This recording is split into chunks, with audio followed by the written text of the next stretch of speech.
L'honnêteté est une bonne chose et c'est une grande valeur morale. Elle attire vers vous l'admiration et l'estime des hommes et surtout leur confiance. Mais devant Dieu, les choses ne se passent pas comme ça. L'honnêteté sans la grâce est nulle.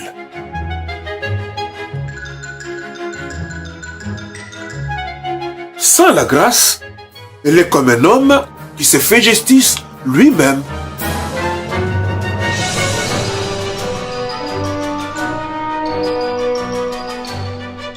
Et qui cherche à se défendre devant celui qui voit tout et qui connaît tout.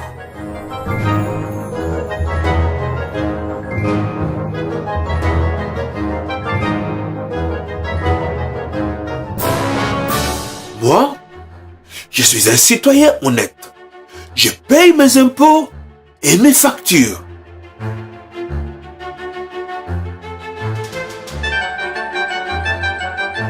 Je n'ai de problème avec personne. Je respecte tout le monde et je m'acquitte toujours de tous mes engagements. J'ai observé toute la loi de Dieu dès mon jeune âge. Félicitations, me dit cet homme. Tu y es presque, ajouta-t-il. Presque? Que me reste-t-il encore? Lui demandai-je. Regarde bien autour de toi, me dit-il.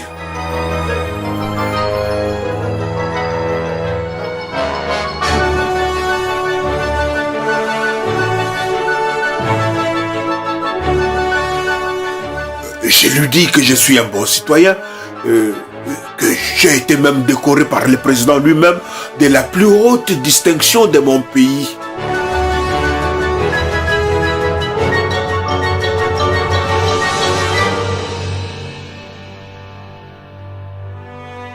Mais il insista.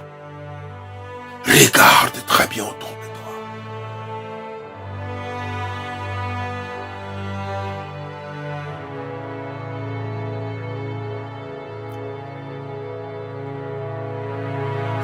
Dans mon égoïsme, je me refusais de voir la misère de tous ces pauvres autour de moi qui avaient soit besoin de l'eau, du pain, de vêtements.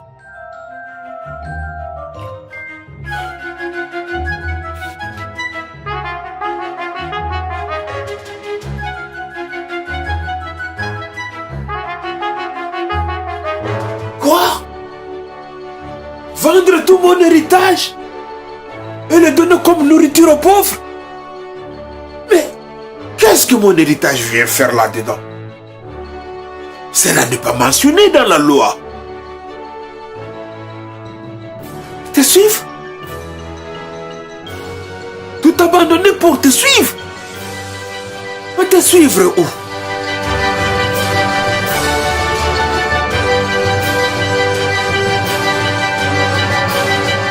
Si quelqu'un veut venir après moi, il renonce à lui-même, qu'il se charge de sa croix et qu'il me suive.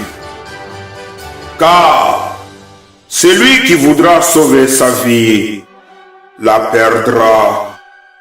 Mais celui qui la perdra à cause de moi la retrouvera. D'ailleurs, pourquoi moi? Je ne suis pas responsable de leur malheur. Je suis un bon mari pour ma femme. Je suis un bon père pour mes enfants. C'est pas à moi de finir tous les malheurs de ce monde. C'est la responsabilité du gouvernement.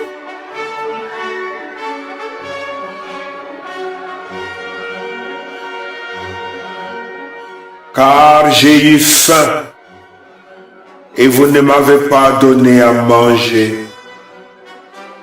J'ai eu soif et vous ne m'avez pas donné à boire.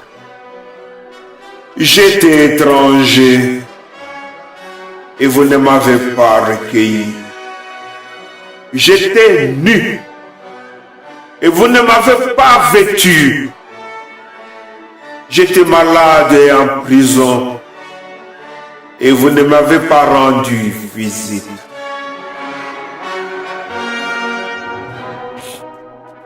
Et mon honnêteté, elle n'a servi à rien là.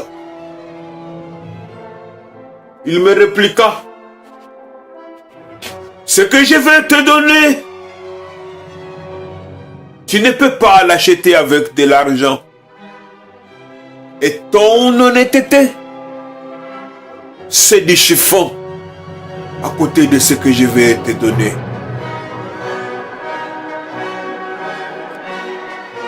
Et c'est quoi ce que tu vas me donner? Une mine de diamants? Il me dit, cela vaut plus de 1000 fois toutes les richesses de la terre.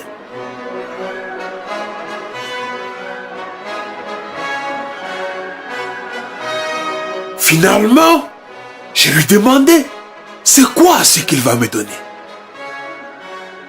Il me dit, je suis la vie. Je suis la vie. Je suis la vie éternelle. Car Dieu a tant aimé le monde qu'il a donné son Fils unique, afin que quiconque croit en lui ne périsse point, mais qu'il ait la vie éternelle. Je suis la vie. Je suis la vie. Je suis la vie éternelle.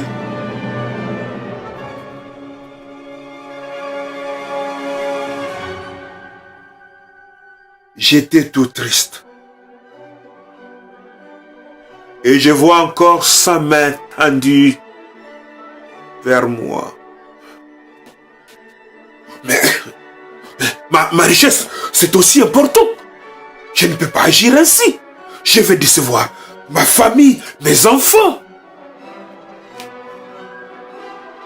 Et je suis parti.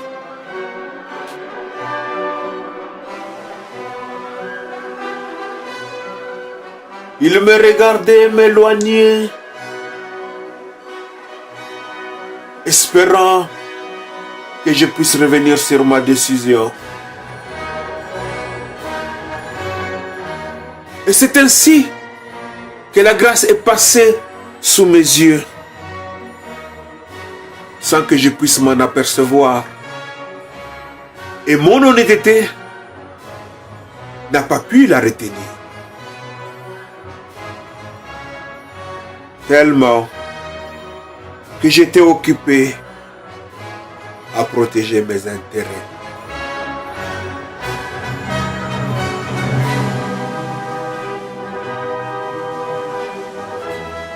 Pendant que je m'éloignais, je l'ai entendu murmurer quelque chose à ses disciples.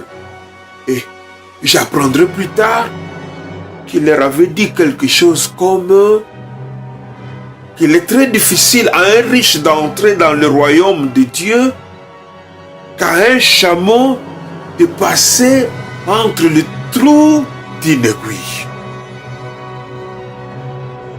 La richesse, est-ce un mal?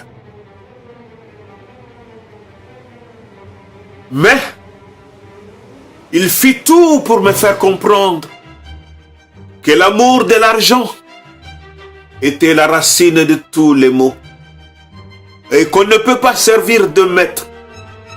Soit tu aimeras l'un et tu haïras l'autre. Mais dans ce cas, qui est donc mon maître? Mais finalement, c'est quoi la grâce de Dieu?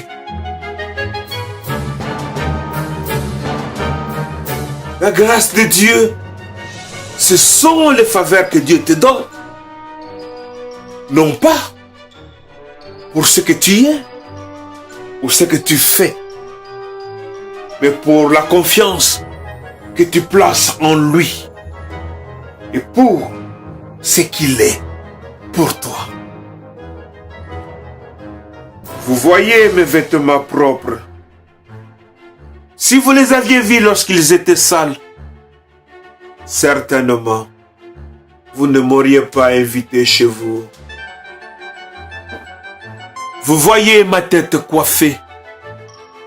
Mais si vous m'aviez vu lorsque j'étais dans la rue, décoiffé, errant et sans maître, sans doute vous ne m'auriez pas reconnu.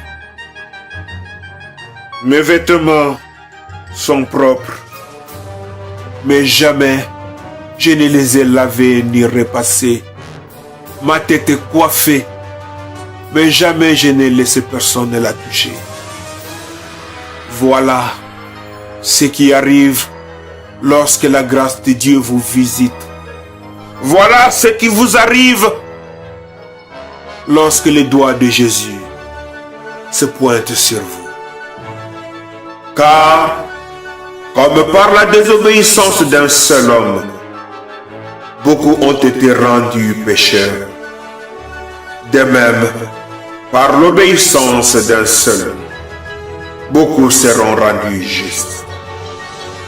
Or, la loi est intervenue pour que l'offense abondât. Mais là où le péché a abondé, la grâce a surabondé.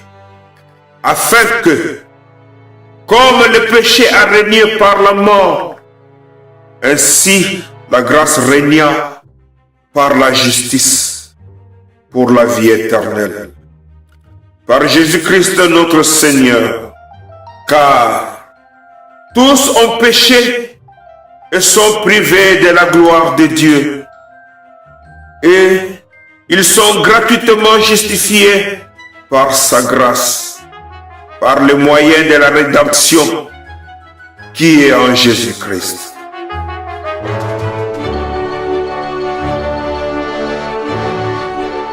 N'endurcis pas ton cœur.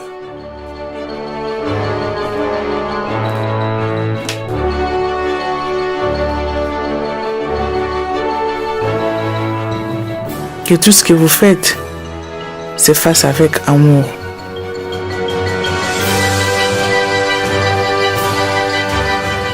La religion pure et sans tache devant Dieu et notre Père consiste à visiter les orphelins et les veuves dans leurs afflictions et à se préserver des souillures du monde.